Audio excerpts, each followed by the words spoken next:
बात होगी। देखो दिख रहा हूं मैं? Yes sir. देखो बर्फ के पहाड़ को ग्लेशियर कहते हैं। बर्फ के पहाड़ को क्या कहते हैं? ग्लेशियर। जैसे ये बर्फ का पहाड़ है, इसको क्या बोलोगे? ग्लेशियर। जब ग्लेशियर पिघलता है, जब बर्फ पिघलती है तो क्या बन जाता है? बोलो क्या बन जाएगा? बर्फ पिघले तो क्या बनेगा? बोलो पानी। जब बर्फ पिघलेगी तो पानी बनेगा। तो पानी कहाँ जाएगा? पहाड़ के ऊपर जाएगा या पहाड़ से नीचे आएगा?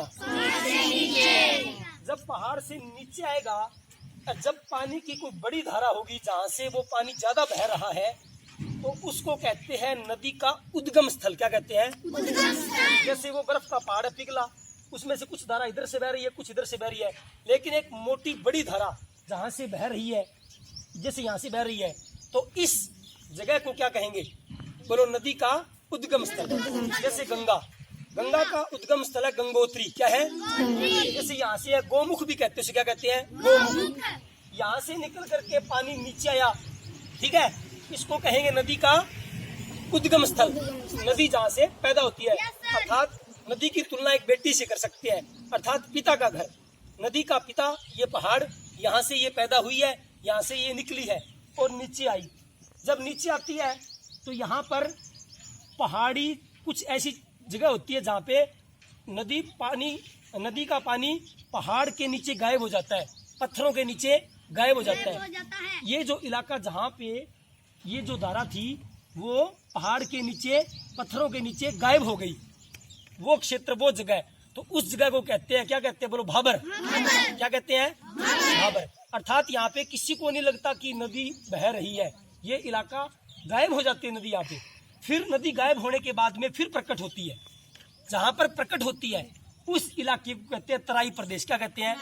जैसे ये इलाका है और तराई प्रदेश हमेशा हरियाली से भरा होता है, उसमें पेड़ पौधे खूब होते हैं, वो नमी वाला इलाका होता है क्योंकि लगातार पानी उसमें बहता रहता है। तो इस पहले ग्लेशियर, फिर जहाँ से निकली क्या हुआ? जहाँ से पैदा हुई उद्गम स्थल, उसके बाद में पहाड़ों के नीचे गायब हो गई, उस जगह को क्या कहेंगे? भाबर। भाबर के बाद में जो पानी दोबारा प्रकट हुआ, जो नदी का पानी दोबारा निकला, उसको क्या बोलोगे? तराई प्रदेश। क्या बोलोगे? तराई प्रदेश। हमेशा तराई का अर्थ होता है नमी, जिसे मकान की तराई करती है, नमी वाला इलाका। यहाँ पे घास फूस, हरियाली, पेड़ पौधे खूब भरपूर मात्रा में पाए जाते हैं, ठीक है, इसको बोलेंगे तराई प्रदेश। फिर आगे नदी बहती है, आगे नदी बहती रहती है। अब नदी आगे बही तो एक नदी उधर से आई, जैसे उसी पहाड़ से निकली, उसी ग्लेशियर से जैसे गंगा निकली, यमुना भी इसी प्रकार से निकली। तो इस पहाड़ में एक नदी दूसरी नदी से जहाँ पे मिल जाती है, उसको कहते हैं नदी का संगम। संगम स्थल। स्थल क्या होता है? जगह, क्षेत्र, स्थान। दो नदियों के मिलने की जगह को, स्थान को क्या कहते हैं? बोलो संगम। क्या कहते हैं? समझ में आया? संगम क्या होता है?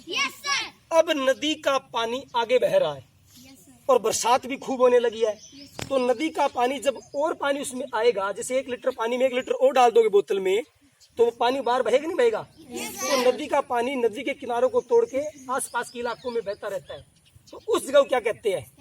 कछार। क्या बोलेंगे? कछार।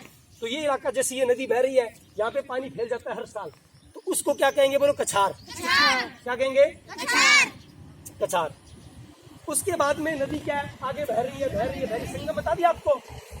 शुरू में ग्लेशियर, फिर उद्गम स्थल, फिर भाबर, फिर तराई, फिर कछार। नदी जा रही है, पिता के घर से निकल के बेटी अपने आखिर में कहाँ जाती है? पति के घर में। कहाँ जाती है? पति के घर में जाती है। तो नदी की तुलना आप बेटी से कर सकते हो, वो पति के पास जा रही है, लेकिन जाने से पहले वो फेरे लेती है। क्या लेती है? फेरे लेती है ना, 7 फेरे।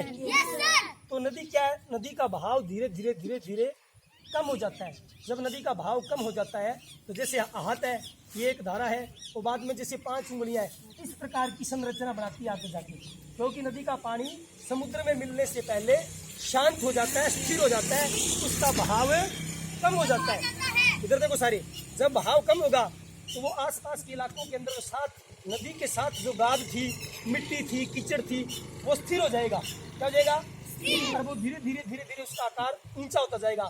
तो उस ऊंचे आकार के बीच में से पानी की धाराएं बहती रहती है। तो वो जो संरचना बनती है, वो जो एक प्रकार का आकार बन रहा है समुद्र से पहले, नदी का समुद्र में गिरने से पहले जो आकार बन रहा है उसको कहते हैं डेल्टा। क्या कहते हैं? जैसे दुनिया में सबसे बड़ा डेल्टा बोलो सुंदरवन का डेल्टा।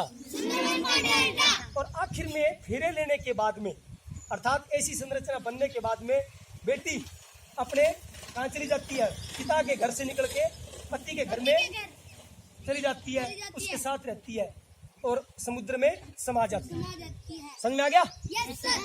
सबके समझ में आ गया? सबके समझ में आ गया? धन्यवाद बच्चों, थैंक यू।